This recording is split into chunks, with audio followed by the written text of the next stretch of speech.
हाँ, चलिए।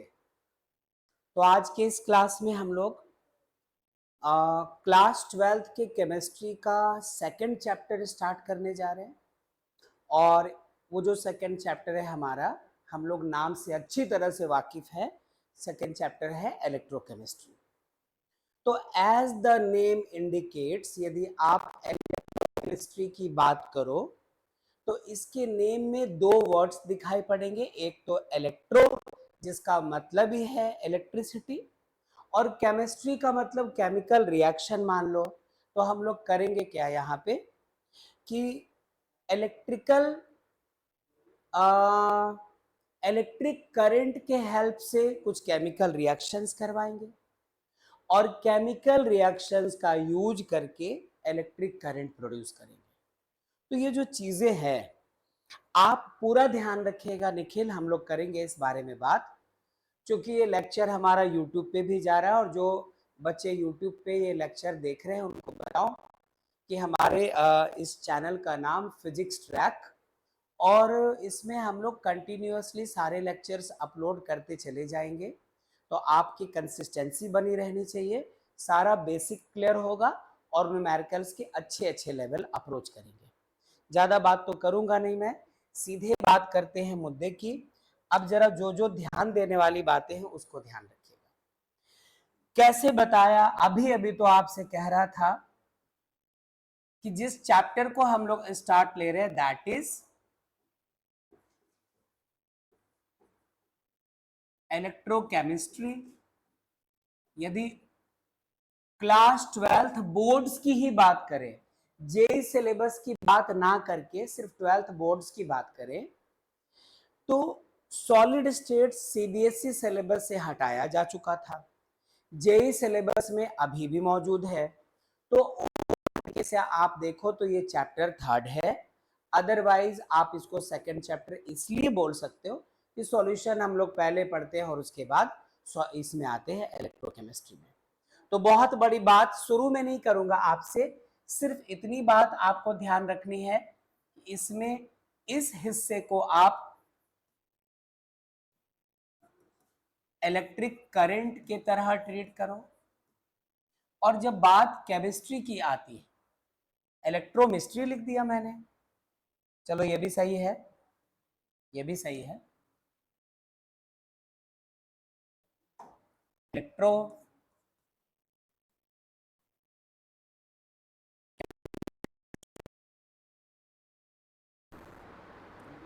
Of course यहां पर केमिस्ट्री का मतलब समझो केमिकल रिएक्शन। बहुत ज्यादा बात अभी मैं करने नहीं वाला हूं, सिर्फ इतनी बात कि जब तक हम तुम इस चैप्टर में रहेंगे बच्चों, तब तक हमारा टारगेट ही होगा कुछ केमिकल रिएक्शंस हो रहे हैं जिससे हम लोग करंट को प्रोड्यूस करवाएंगे, और करंट यदि हमारे पास ऑलरेडी मौजूद तो केमिकल रिएक्शंस करवाएंगे। तो आखिर इस चीज की शुरुआत कहाँ हुई, कैसे इस चीज के बारे में बात करने की जरूरत हमें महसूस हुई, तो इसके लिए एक एक्सपेरिमेंट किया गया, या कह दो इसके जरूरत से पहले ही एक्सपेरिमेंट किया गया था। क्या मैं लिख रहा हूं आज?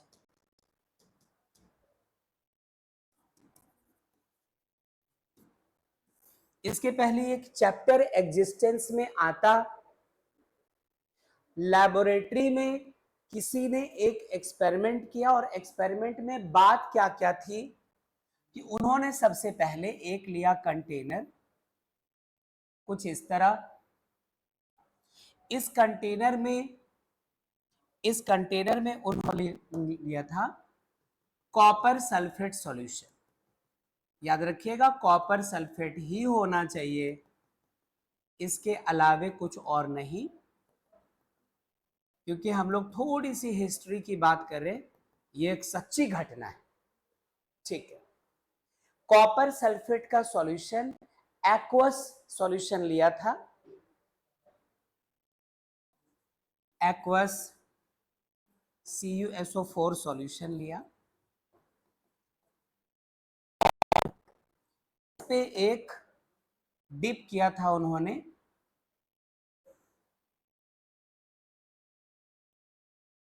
Zinc rod. एक और चीज लगा दी गई थी यहां पे एक्सपेरिमेंट के दौरान, और वो चीज थी एक thermometer.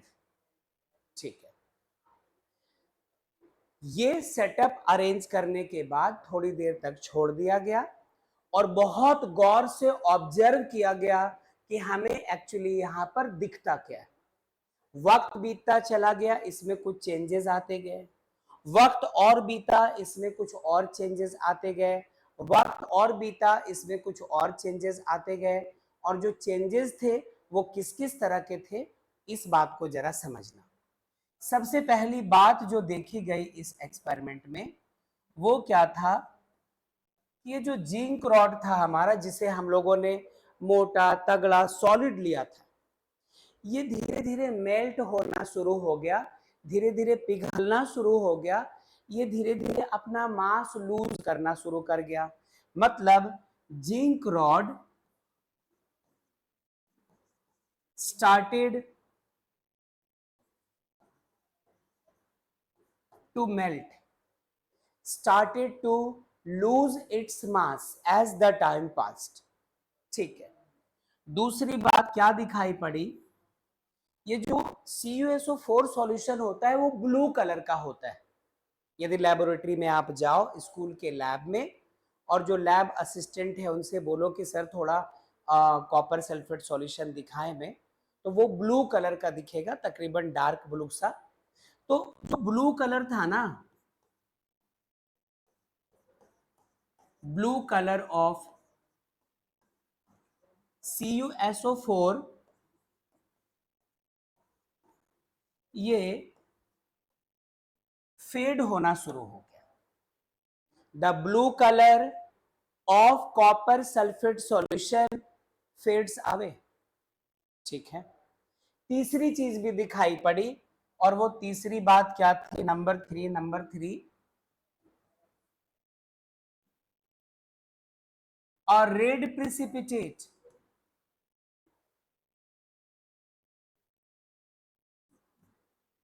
settled down at the bottom of container। ये एक और बात दिखाई पड़ी थी, और उसके साथ साथ एक और चीज दिखाई पड़ी, और वो चीज क्या थी कि जो टेम्परेचर था ना, टेम्परेचर ऑफ द सिस्टम, वो क्या हो रहा था, इंक्रीज हो रहा था। ये चार बातें मैं फिर से बताना चाहता हूं। I am not going to make you understand कि व्हाट एक्चुअली इलेक्ट्रोकेमिस्ट्री इज, वो आप खुद समझोगे थोड़ी देर में। यदि आप एनसीईआरटी बुक या कोई भी रेफरेंस बुक उठा के देखो, तो आपसे शुरू में ही कह देगा electrochemistry is the branch of chemistry which deals with the interconversion of electrical energy into chemical reaction and vice versa। तो मैं अभी तुरंत डेफिनेशन की बात कर ही नहीं रहा हूं, मैं सिर्फ ये बता रहा हूं कि जब किसी के दिमाग में बात आई कि हम लोग क्या यहाँ पर कुछ चेंजेस कर सकते हैं, इलेक्ट्रिक करंट केमिकल रिएक्शन के बीच कुछ बातें हो सकती है, तो पूरी दुनिया जब तलाश में लग गई थी, तो ये एक एक्सपेरिमेंट था जिसने एक बहुत बड़ा इंपॉर्टेंट रोल प्ले किया, एंड देन ये चैप्टर प्रॉपरली खुलकर हमारे सामने आई। और उसमें इस एक्सपेरिमेंट में जैसा बताया, ब्लू कलर का कॉपर सल्फेट एक्वा सॉल्यूशन लिया, जिंक रॉड डिप किया, एक थर्मामीटर यहाँ पर रख करके छोड़ दिया गया। थोड़े वक्त बीतने के बाद हमें 4 रिजल्ट्स दिखाई पड़े, 4 कंक्लूजन्स, कि जो जिंक रॉड था हमारा वो अपने मास को लूज करना शुरू कर गया था, ये पिघलना शुरू कर गया था। पहले बिल्कुल सॉलिड स्ट्रेट टाइप का था, इसके पार्टिकल्स इसमें से निकल निकल करके बाहर जाना शुरू कर गए थे। दूसरी बात थी कि कॉपर सल्फेट का जो ब्लू कलर था वो फेड होना शुरू हो गया, वो धीरे धीरे कलर लाइट होने लगा, गायब होने लगा। तीसरी बात, इसके बॉटम में जैसा अभी कहा आपसे मैंने, यहाँ पे कुछ रेड कलर के प्रिसिपिटेट्स हमें दिखाई पड़ने लगे, इस तरह की प्रिसिपिटेट्स दिखाई पड़ने लगे। तो एक बात वो थी, और सबसे अलग एक चीज क्या था, ये सॉल्यूशन गर्म हो चुका था। बात आई कि अब हमें इसको ढूंढना था, तलाशना था कि आखिर ये चीजें हो क्यों रही है, कुछ ना कुछ तो वजह होनी चाहिए। तो इसके लिए हम लोग केमिकल रिएक्शन के बेसिस पर इन चीजों को देख पा रहे थे। उसमें क्या की चीजें थी वो देखते हैं थोड़ा।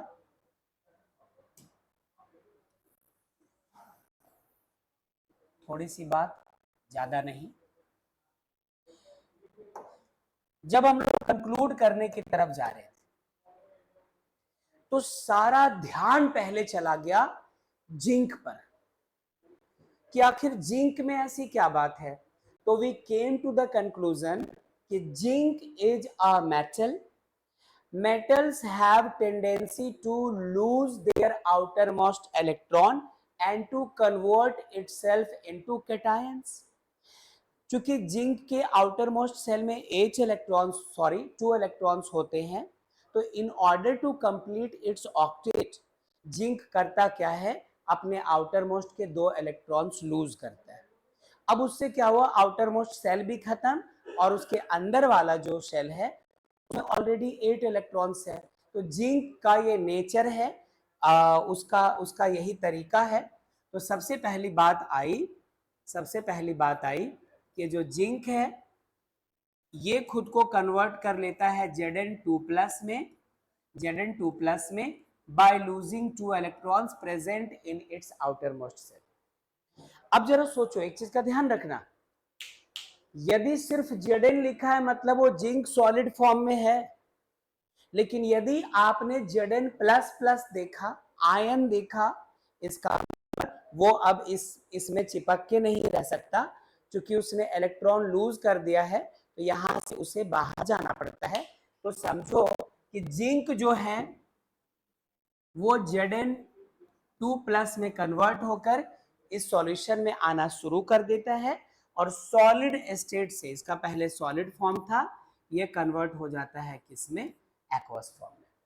ठीक है, प्रोबेबली ये वजह रही होगी जिसके कारण जिंक रॉड पहले सॉलिड स्ट्रॉन्ग एक रेक्टेंगुलर शेप का, एक सिलिंड्रिकल शेप का था, और वक्त के साथ साथ जितना हिस्सा इसके अंदर डिप्ड है वहां वहां से जिंक Zn++ में कन्वर्ट होकर के इस सॉल्यूशन में जंप लगा रहे थे। ठीक, निखिल, इज दैट क्लियर? अच्छा, अब आगे देखते हैं बच्चों। यहां पे आप देखो तो एक्चुअली हुआ है लॉस ऑफ इलेक्ट्रॉन्स। Zn इसने 2 इलेक्ट्रॉन्स लॉस किए, तो वही जो -2e था इसको इधर लिखा हम लोगों ने +2e कह करके। Loss of electron is called oxidation.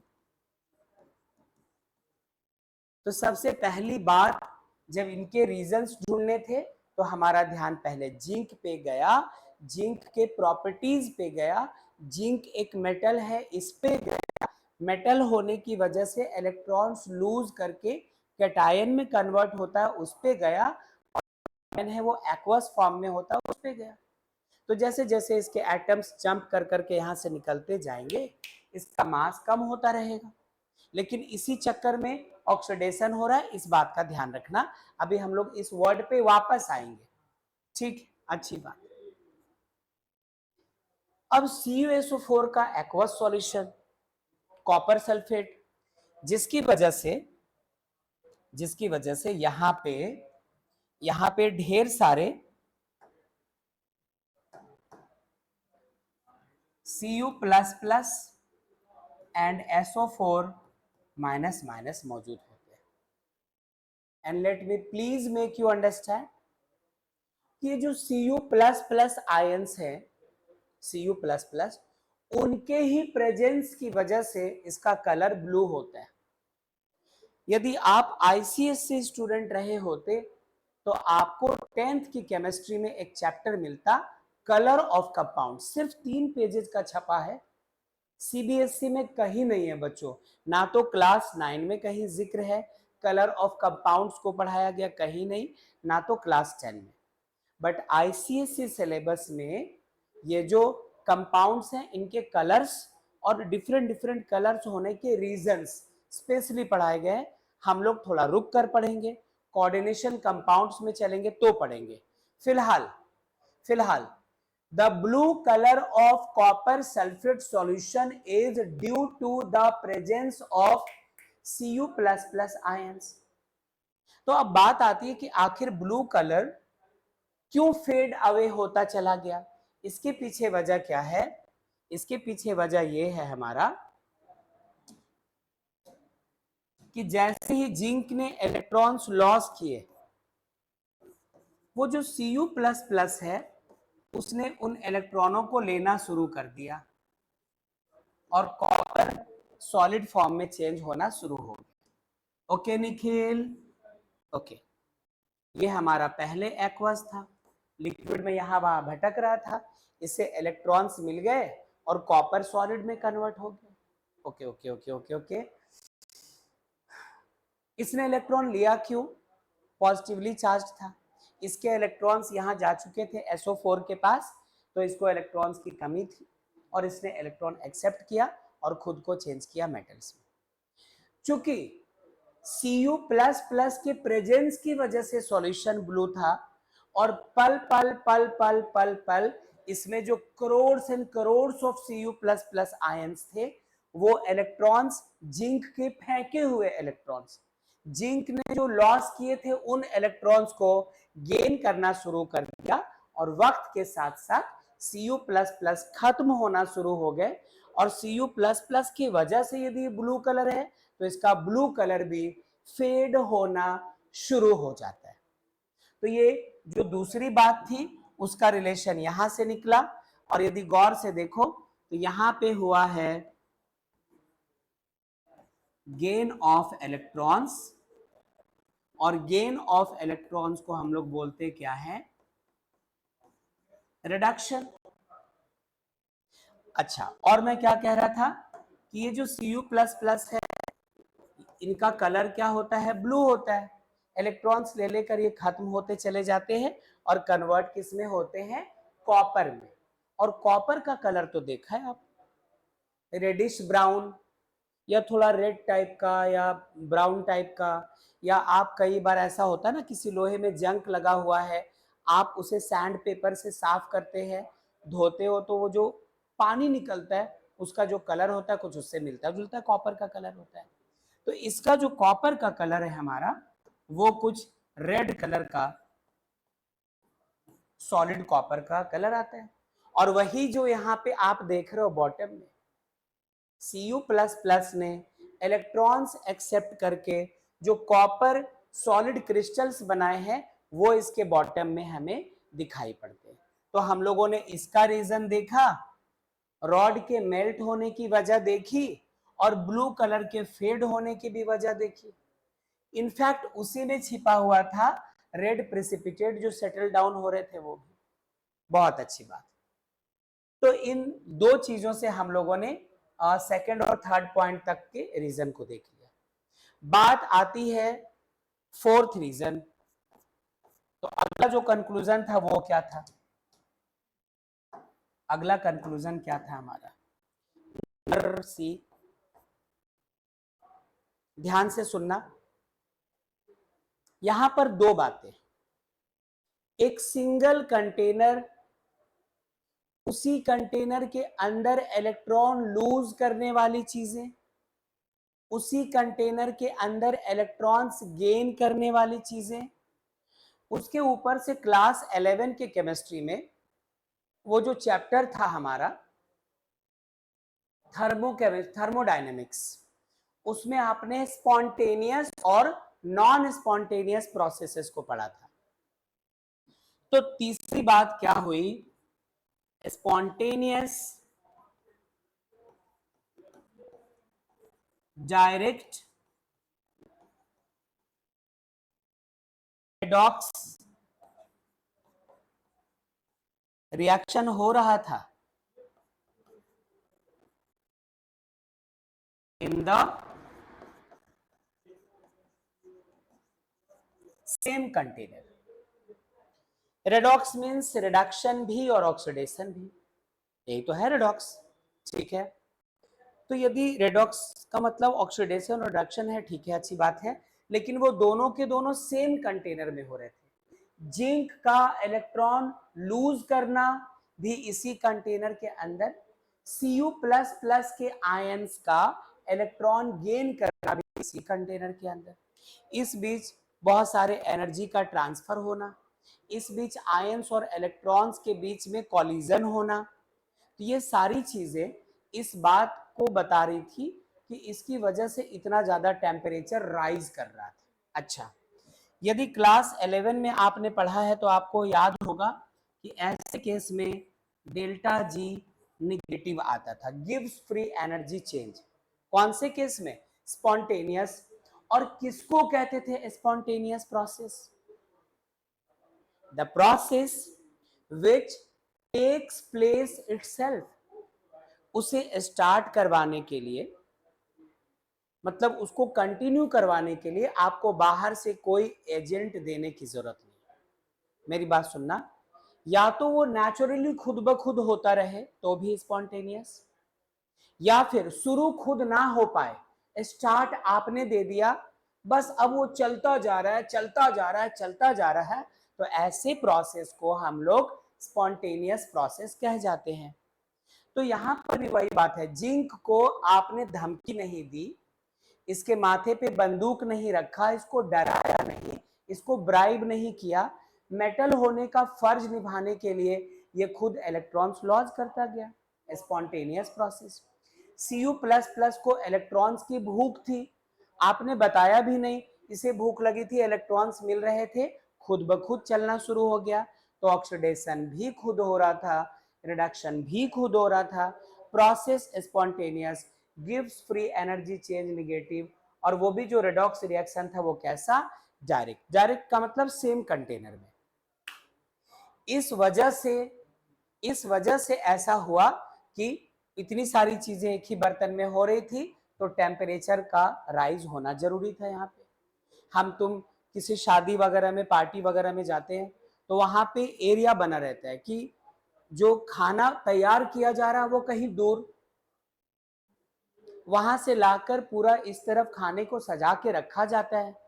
यदि वहीं किसी की शादी है तो मंडप उस तरफ है ना, जयमाला के लिए स्टेज उस तरफ, मेहमानों को ठहराना किसी दूसरे जगह, है ना। तो दोनों जो पक्ष होते हैं, लड़की पक्ष लड़का पक्ष, सबको अलग अलग रखना होता है। जरा इमेजिन कीजिए ये सारी चीजें एक ही हॉल में हो रही हो, खाना भी वही बन रहा है, खाना सर्व भी वही किया जा रहा है, वही स्टेज है, वहीं पे मंडप है, वहीं पे बारातियों को ठहराया गया। सोचो कितना सफोकेशन होगा।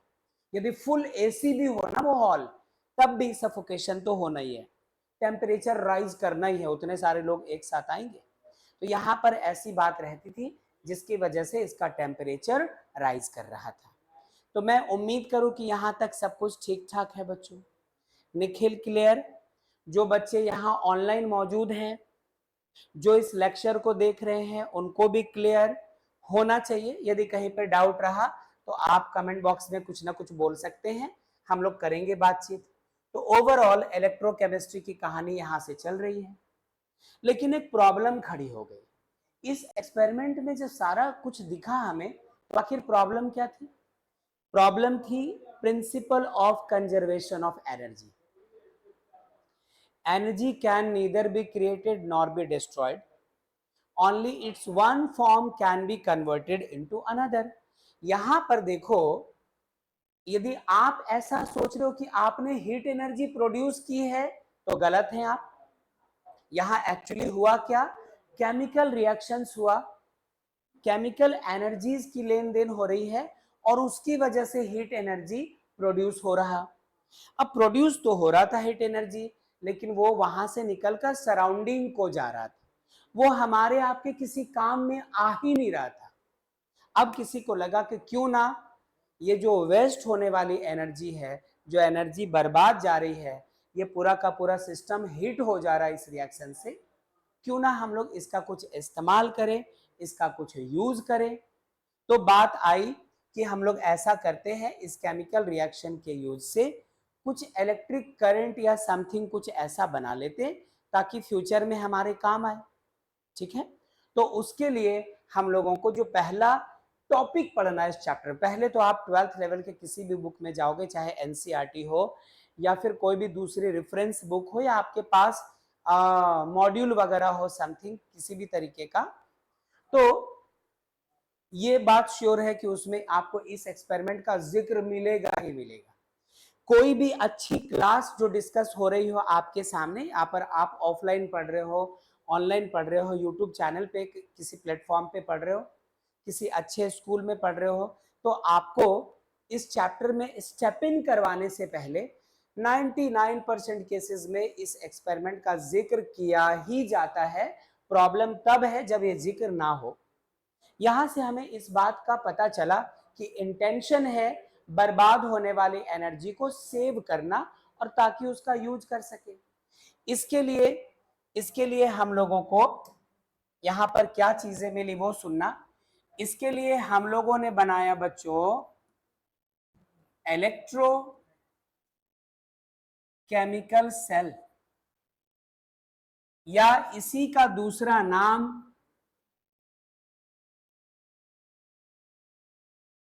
गैल्वेनिक सेल, या इसी का तीसरा नाम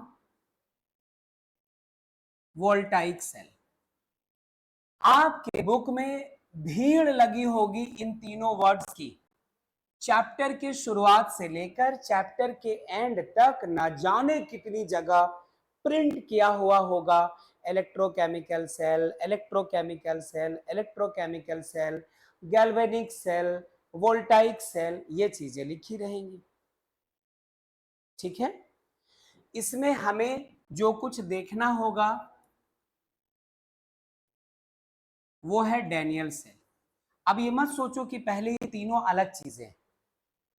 इलेक्ट्रोकेमिकल सेल ही गैल्वेनिक सेल है, गैल्वेनिक सेल ही वोल्टाइक सेल है। पहली बात, ये तीनों नामों में कंफ्यूज मत कीजिएगा। और ये जो डैनियल सेल है ना, it is an example of electrochemical cell. Daniell cell an example of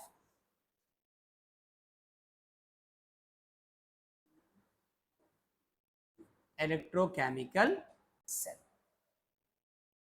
इसमें हम लोग जो मेटल यूज करते हैं वो स्ट्रिक्टली मैंडेटरी है कि इसमें हम लोग कॉपर और जिंक के कपल को ही यूज करते हैं। आप चाहें तो कॉपर नहीं लेकर सिल्वर ले लो, जिंक नहीं लेकर उसकी जगह आप लेड ले लो।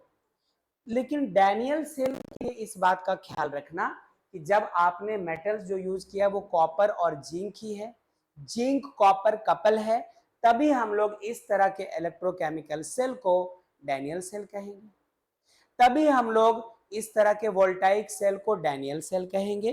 तभी हम लोग इस तरह के गैल्वेनिक सेल को डैनियल सेल कहेंगे। डैनियल सेल इनका एक एग्जाम्पल है, ये ध्यान रखना है। ठीक है, अब बात आई कि इसमें हम लोगों को करना क्या है।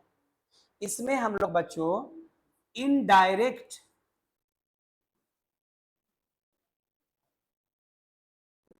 रेडॉक्स रिएक्शन करवाएंगे। ये indirect redox reaction,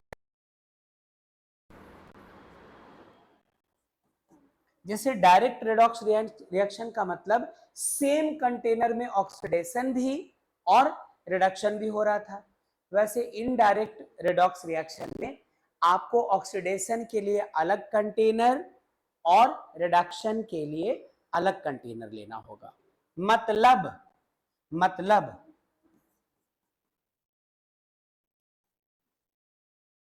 different containers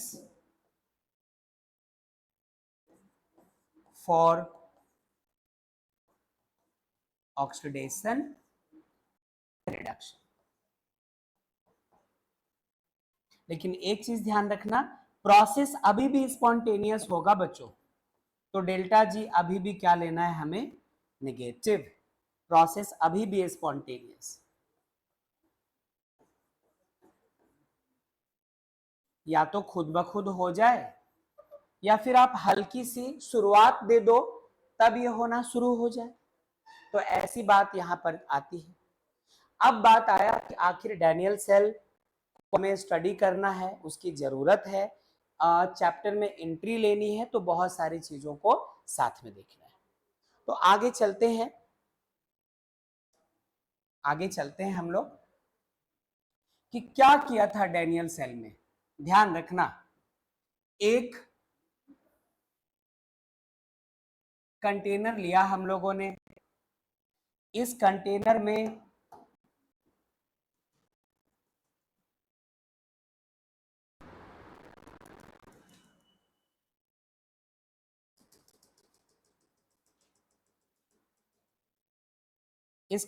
में हम लोगों ने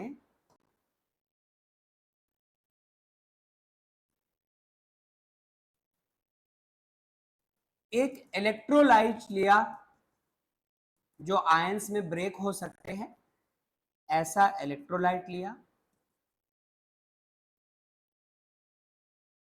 और इसमें डिप किया एक जिंक रॉड।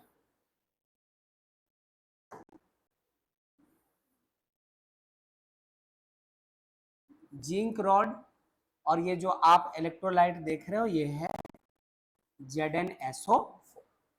ठीक, इसी तरह एक और कंटेनर हम लोगों ने ले लिया,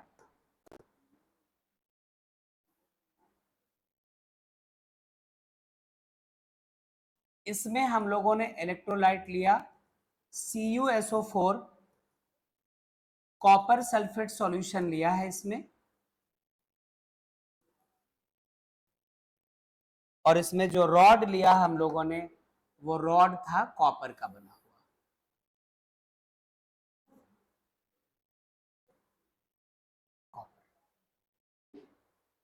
ठीक है, अच्छा।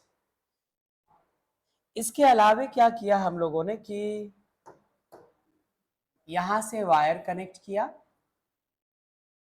इधर लेकर आए हम लोग, बीच में एक बल्ब वल्ब कुछ लगा दो या अमीटर लगा दो, और यहां से इसको कर दिया कनेक्ट। बहुत अच्छी बात। देन क्या करना था कि जिंक अपने काम शुरू करेगा, उधर कॉपर अपने काम शुरू करेगा। तो क्या हमें दिखाई पड़ा, इस बात को यूं समझे, जरा यूं समझे कि ये जो जिंक था हमारे पास, ये जो जिंक था ये Zn++ में कन्वर्ट होना शुरू हो गया और अपने इलेक्ट्रॉन्स को यहां छोड़ गया।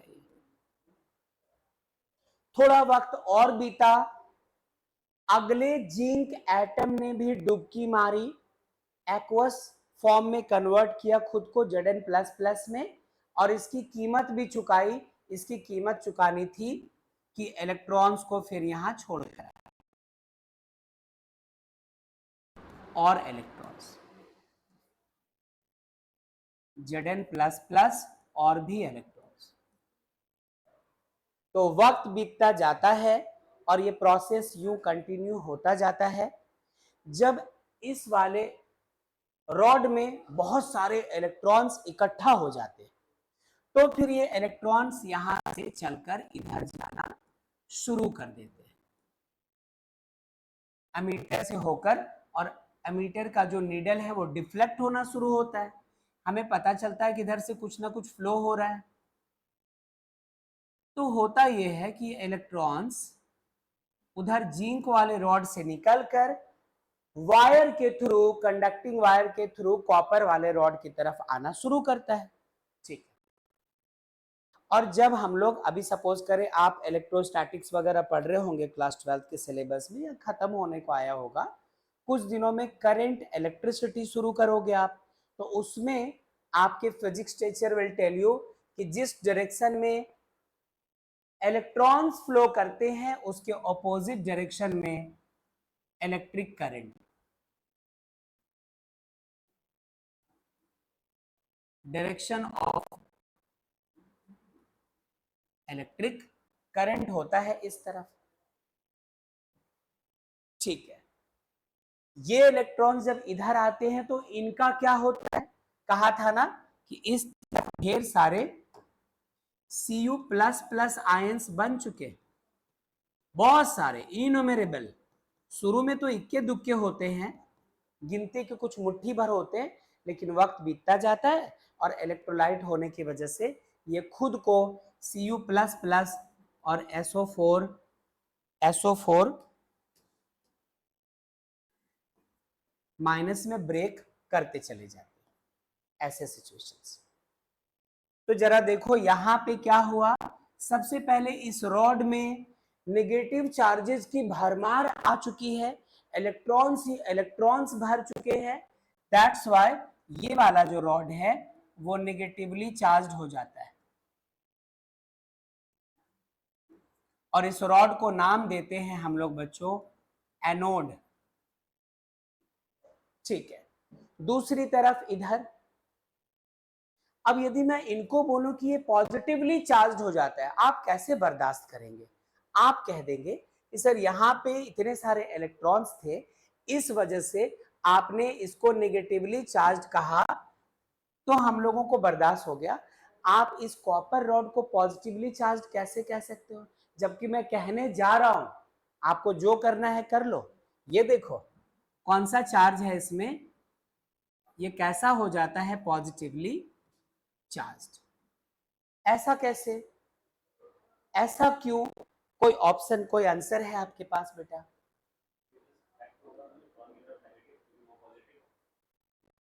हाँ बोल सकते हो।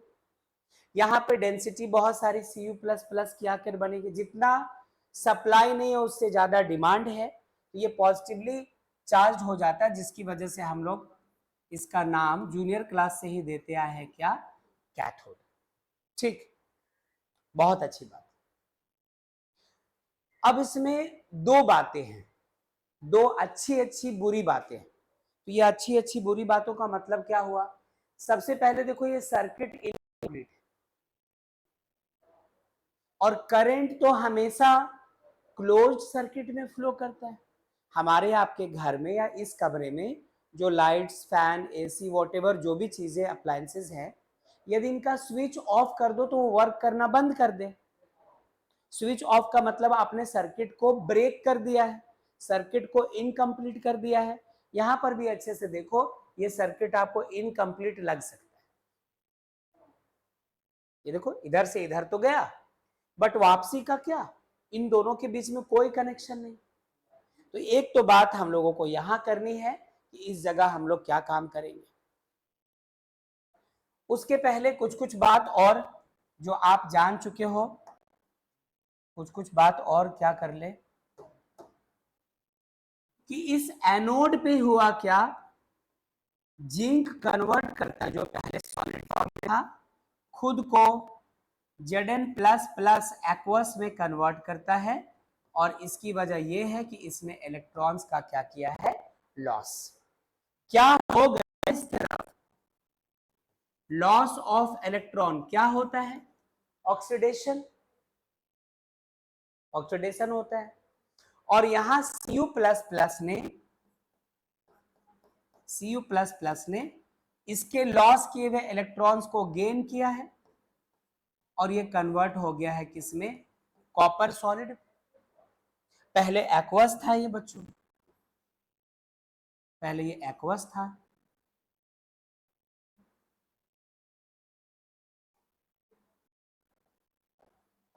अब किस में कन्वर्ट हो गया?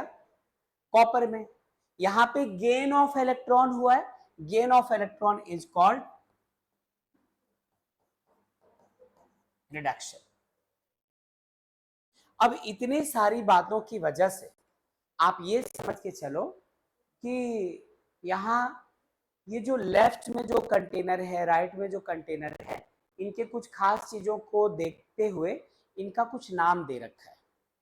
कैसे और क्या, कैसे और क्या, वो जरा आप यहां देखिए। ध्यान रखना होगा आपको एक चीज का,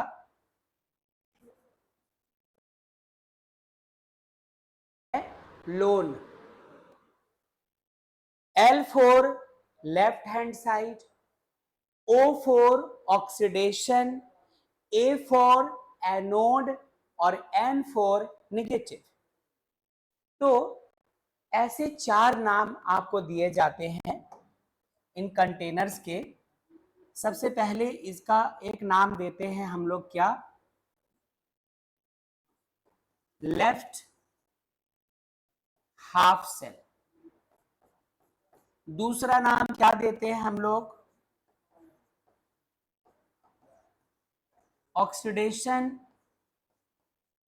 हाफ सेल। तीसरा नाम क्या देते हैं हम लोग, एनोड हाफ सेल। देते हैं हम लोग नेगेटिव हाफ सेल। चूंकि ये लेफ्ट हैंड साइड में है तो लेफ्ट हाफ सेल, चूंकि इस तरफ ऑक्सीडेशन हो रहा है तो ऑक्सीडेशन हाफ सेल, चूंकि इधर एनोड बनता है इसलिए एनोड हाफ सेल, चूंकि इस तरफ निगेटिवली चार्ज स्टोर हो रहे, एक्यूमुलेट हो रहे, इसलिए इसको निगेटिव हाफ सेल। जस्ट इसके ऑपोजिट इसका नाम हम लोग दे रहे होते हैं क्या, क्या नाम दे रहे होते हैं इसका, लेफ्ट नहीं बल्कि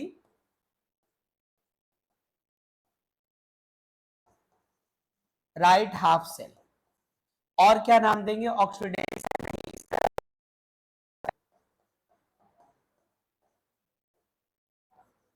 तो reduction half cell. Then anode नहीं, इधर कैथोड बन रहा होता है इसलिए कैथोड हाफ सेल। और एट लास्ट नेगेटिव नहीं, आप इसको कह दो पॉजिटिव हाफ सेल। जस्ट इसके ऑपोजिट 4 नाम उधर दे दिए गए। सारी कहानी अच्छी चल रही थी, सब कुछ अच्छा चल रहा था शुरू शुरू में, लेकिन धीरे धीरे धीरे वक्त बीता और जो यहां पे हेल्प कर रहा था वो अगेंस्ट खड़ा हो गया। जिंक एटम्स को अपने इलेक्ट्रॉन्स लॉस करने थे, खुद को जिंक आयन बनाकर एक्वस फॉर्म में इस लिक्विड में दिखना चाहिए था, इनको दिख रहे थे। शुरू में इक्के दुक्के मुट्ठी भर जब Zn प्लस प्लस थे चीजें बहुत अच्छी चली। एक वक्त आया इतने सारे Zn प्लस प्लस बन गए, इतने सारे Zn प्लस प्लस बन गए, इतने सारे Zn प्लस प्लस बन गए और उतने ही इलेक्ट्रॉन्स यहाँ इकट्ठा हो गए कि पहले तो इनके छोड़े हुए इलेक्ट्रॉन्स यहां से चलकर इधर आ जा रहे थे। अब प्रॉब्लम होने ये लगी कि ये जो Zn प्लस प्लस है, ये जो Zn प्लस प्लस है हमारे पास, ये इन इलेक्ट्रॉनों को पुल करना शुरू कर गया। Zn plus plus being positively charged, electrons being negatively charged attract each other, Coulomb's law। तो जब बहुत ज्यादा Zn प्लस प्लस तैयार हो जाते हैं तो इन इलेक्ट्रॉनों को जाना नहीं चाहते, देना नहीं चाहते। लो, जब इलेक्ट्रॉन्स ही फ्लो नहीं करेंगे तो काहे का current, what is electric current, the rate of flow of electric charges. अब इलेक्ट्रिक चार्ज को आप यहाँ पे रोक के रख रहे हो, ये फ्लो करेंगे नहीं, करंट बनना बंद, फिर तो कहानी वहीं आ गई। हम लोग केमिकल एनर्जी को दूसरे एनर्जी में बदल ही नहीं पाए, तो एक प्रॉब्लम खड़ी हो गई हमारे सामने जो यहां दिख रहा है। ऐसी एक प्रॉब्लम यहां भी आ गई। यहां क्या प्रॉब्लम आ गई, यहां पे भी ढेर सारे, बहुत सारे SO4 minus minus, SO4 minus minus, इनकी भीड़ लग गई। अब जैसे ये प्लस थे, इन नेगेटिव इलेक्ट्रॉन को जाने नहीं दे रहे थे, वैसे अब SO4 माइनस माइनस इतने ज्यादा हो जाते हैं कि इलेक्ट्रॉनों को आने नहीं देते, like charges repel each other. तो ये दो बड़ी बड़ी प्रॉब्लम हमारे सामने आ रही थी। अच्छा अच्छा ठीक है, तो हम लोग डिस्कस करने जा रहे हैं यहां पे कुछ प्रॉब्लम को, प्रॉब्लम्स। सब कुछ अच्छा चल रहा था लेकिन प्रॉब्लम्स। पहली बात, पहली problem,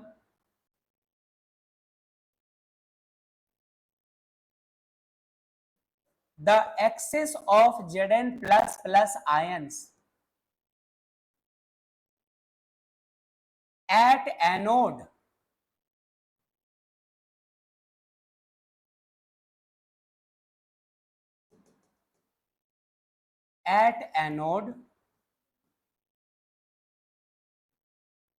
stops the outward movement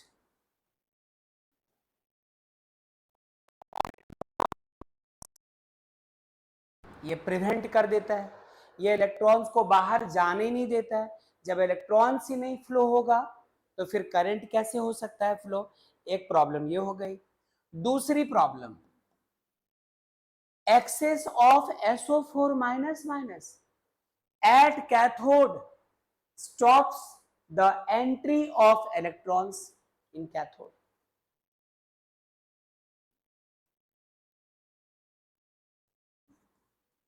The excess of SO4- ions at cathode stops the entry of electrons, inward movement of electrons इसको रोक देता है। तो अब ये एक बड़ी प्रॉब्लम थी, और सबसे बड़ी प्रॉब्लम तो हम लोग इग्नोर करके और तो दिखा रहे हैं। सबसे बड़ी प्रॉब्लम, इलेक्ट्रॉन्स के फ्लो करने के बाद करंट यदि प्रोड्यूस हो भी गया तो निकल कर ये सर्किट मूव कैसे करेगा? पहले तो सर्किट ही इनकम्प्लीट है। तो पहले हम लोग फिक्सियस बात की, यदि कंप्लीट होता तो इलेक्ट्रॉन्स इधर आता तो करंट इधर जाता। लेकिन यहां पर प्रॉब्लम ये वाली तो प्रॉब्लम्स थी ही कि इन्होंने इलेक्ट्रॉन को रोक रखा है, और यहां से जान बचाकर इलेक्ट्रॉन निकल भी गए तो इधर आने नहीं दे रहे ये लोग। तो अब हमें इसका एक उपाय निकालना था, एक तोड़ निकालना था। अच्छा, बहुत अच्छा।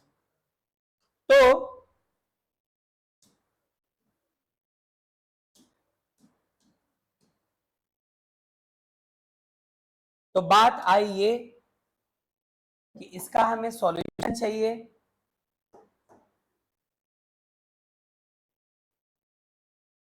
इस प्रॉब्लम का सॉल्यूशन चाहिए, सॉल्यूशन टू द प्रॉब्लम। क्या था इस प्रॉब्लम का सॉल्यूशन? इस प्रॉब्लम का सॉल्यूशन था, हाँ, क्या था? Salt bridge. सॉल्ट ब्रिज होता क्या है? एक इन्वर्टेड यू ट्यूब जो ग्लास का बना होता है, okay. Salt bridge an inverted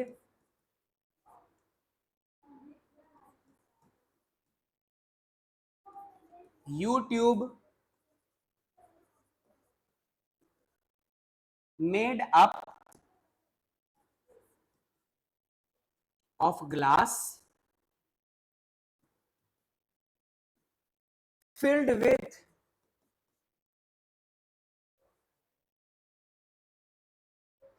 some salt, filled with some salt.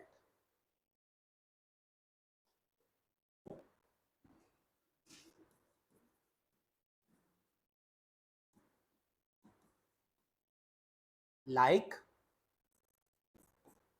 KCl।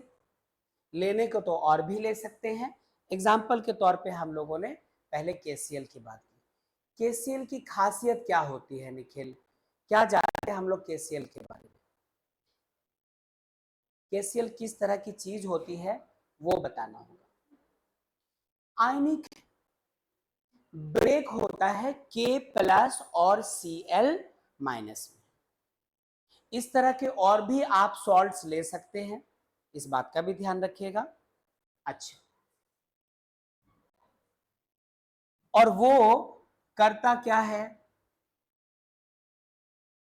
करता क्या है? एक ब्रिज की तरह काम करता है। आप ऐसे समझो, यहां पर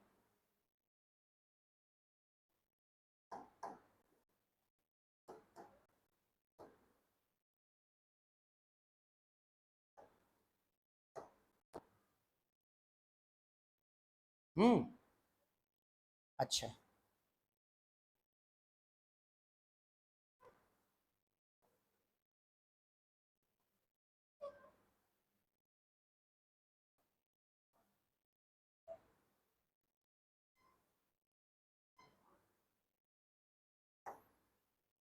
ये रहा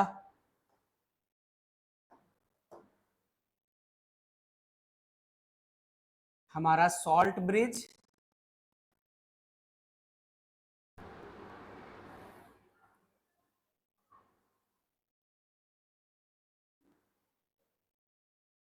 जिसमें हम लोगों ने फिलहाल वही KCl ही लिया है, जो ब्रेक हो पाता है K प्लस और Cl माइनस।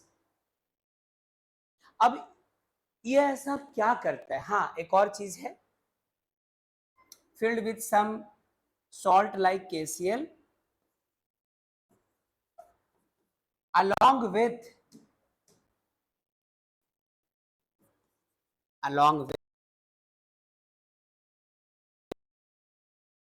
अगर पाउडर। क्या होता है अगर अगर पाउडर? कोई भी चीज जो लिक्विड फॉर्म में हो, यदि आप अगर अगर पाउडर उसमें मिक्स कर दो तो उसको जैम की तरह, जेली की तरह बदल देता है, सेमी सॉलिड पेस्ट में कन्वर्ट कर देता है। तो यहां पर भी जब आप अगर अगर पाउडर में मिक्स KCl इस ट्यूब में भर चुके हैं, तो जैसे कि इसकी आदत है, ये आयनाइज होगा K प्लस और Cl माइनस में। अब ये जो Cl माइनस है बच्चों, ये जो Cl माइनस है वो आ करके Zn प्लस प्लस को न्यूट्रलाइज कर देंगे। Zn plus plus plus 2Cl minus, जिससे क्या बना? ZnCl2। मतलब ये जो Zn प्लस प्लस ने अपनी सारी ताकत झोंक दी थी इन इलेक्ट्रॉनों को पुल करके रखने के लिए, इनका ध्यान इन्होंने भटकाया, इनका ध्यान अपनी तरफ खींचा, तो ये लोग इधर उसको रोकने में फोर्स लगा नहीं पा रहे थे। अब इनका फ्लो फिर से शुरू हो गया। दूसरी तरफ यहां पर भी तो दुश्मन है SO4 माइनस माइनस, वो इन इलेक्ट्रॉनों को अब आने तो नहीं देंगे। तो K प्लस ने क्या किया? K प्लस ने खुद को लेकर के SO4 माइनस माइनस के आसपास रखा। K plus SO4 minus minus, इसको बैलेंस करने के 2 ले लो, क्या बना? K2SO4 ये बना। तो हुआ क्या? SO4 का सारा ध्यान K प्लस अट्रैक्ट कर गया और Zn प्लस प्लस का ध्यान Cl माइनस अपनी तरफ खींच गया। नतीजा, इनकी पकड़ इन पर फिर ढीली हो गई और इनके वजह से इनका रिपल्सन कमजोर हो गया। तो सर्किट हमारा शुरू कर गया चलना। तो ये हमारा जो ब्रिज जैसा काम करता है। एक तो इन्होंने ये प्रॉब्लम सॉल्व कर दी, दूसरी प्रॉब्लम कि सर्किट जो इनकम्प्लीट था हमारा, सर्किट जो इनकम्प्लीट था उसको भी कंप्लीट कर दिया। अब देखिए सर्किट कंप्लीट है, आने जाने दोनों के रास्ते यहां पर है। ठीक, बहुत अच्छी बात। ठीक है, इसके आगे चलते हैं।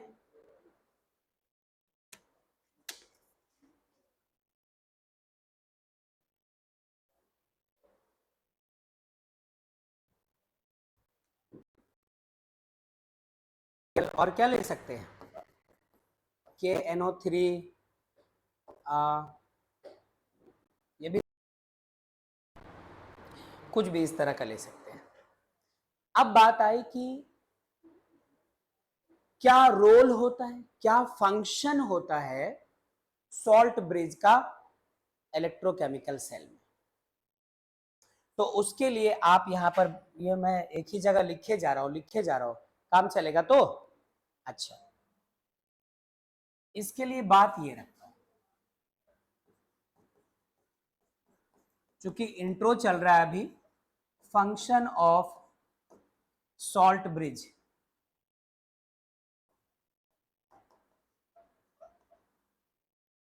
फंक्शन ऑफ सॉल्ट ब्रिज, पहली बात ये सर्किट को करता है कंप्लीट ताकि इलेक्ट्रॉन्स आसानी से फ्लो हो सके।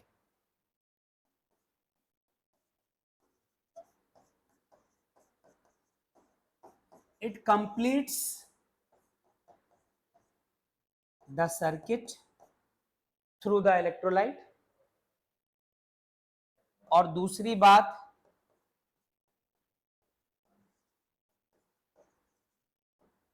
it neutralizes the electrolytes both sides।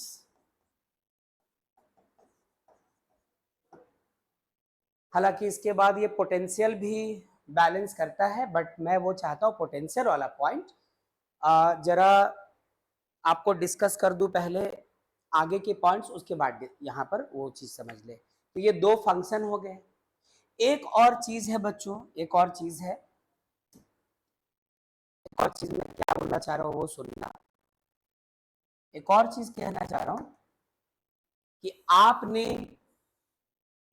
जो भी इलेक्ट्रोलाइट लिया है, जो भी सॉल्ट लिया है, वो सॉल्ट का नेचर कैसा होना चाहिए।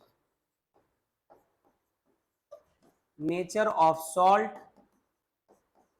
इन द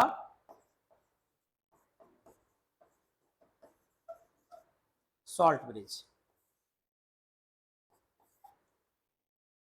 कैसा?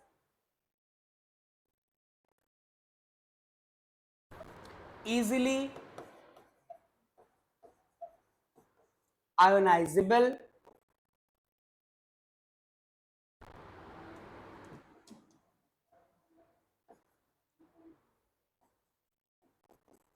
with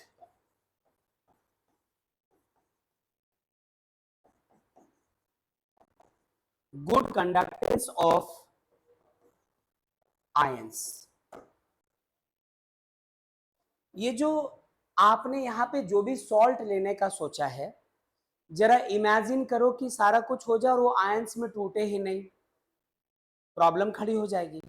जब ये आयंस में ब्रेक ही नहीं होगा तो इसको कैसे ये इधर अट्रैक्ट करेगा, ये इधर कैसे करेगा, एक तो ये है।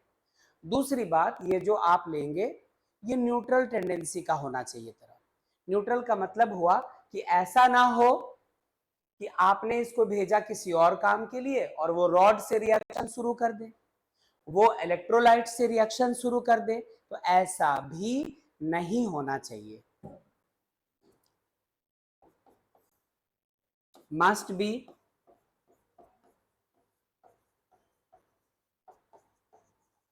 न्यूट्रल।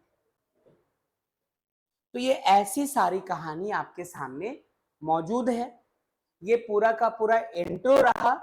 अब बात आती है कि हम लोग इतना सारा खानदान खड़ा करेंगे तो कितने थ्योरीज पढ़ेंगे। मान लो इसी चैप्टर में हो, आपको तकरीबन 200 बार ये डायग्राम बनाना पड़े थ्योरी में न्यूमेरिकल बनाते समय, तो ये तो बहुत मुश्किल हो गई।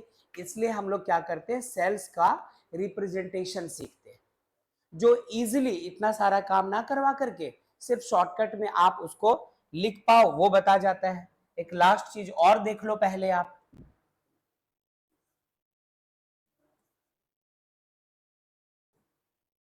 रिप्रेजेंटेशन ऑफ सेल कुछ यूं दिखाते हैं।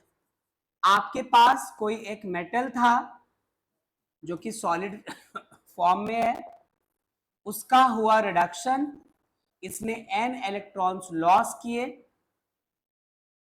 और Mn प्लस आयन में कन्वर्ट हो जाए। सॉल्ट ब्रिज को कुछ यूं दिखाते हैं। दूसरी तरफ हमारे पास ऑलरेडी कोई मेटल आयन था, जैसे Cu प्लस प्लस था, उसका अपना कुछ कंसंट्रेशन होगा। सॉरी, मुझे क्या लिखना चाहिए था यहाँ पे, सिर्फ मेटल प्लस प्लस, है ना। और बाद में ये कन्वर्ट हो जाता है मेटल के सॉलिड फॉर्म में। यदि आप डैनियल सेल को एक्सप्रेस करना चाहते हो तो आप लिख दो, आप इस तरह से लिख दो कि पहले जिंक ने जो कि सॉलिड फॉर्म में था खुद को कन्वर्ट किया Zn2 प्लस में। सपोज इसका कंसंट्रेशन 1 m, ये जो C लिखा है ये कंसंट्रेशन को दिखाता है, और Cu प्लस प्लस था हमारे पास, इसका अपना कुछ कंसंट्रेशन है, ये कन्वर्ट होता है कॉपर सॉलिड। बाकी इस पर कहानी और भी थी। तो ये हमारा एक इंट्रो क्लास था, इलेक्ट्रोकेमिस्ट्री को लेकर एक इंट्रोडक्टरी क्लास थी जो हम लोगों ने अभी किया। इसके अलावे हम लोग आज के क्लास में और कुछ तो नहीं करेंगे फिलहाल। आप इसका स्क्रीनशॉट ले सकते हैं, यही मेन चीज है। बाकी यदि बात इसकी रही तो ये तो हम लोग सेकेंड क्लास में जीरो लेवल से डिस्कस करेंगे, और इलेक्ट्रोड पोटेंशियल्स वगैरह पढ़ेंगे, फिर न्यूमेरिकल्स की तरफ चलेंगे।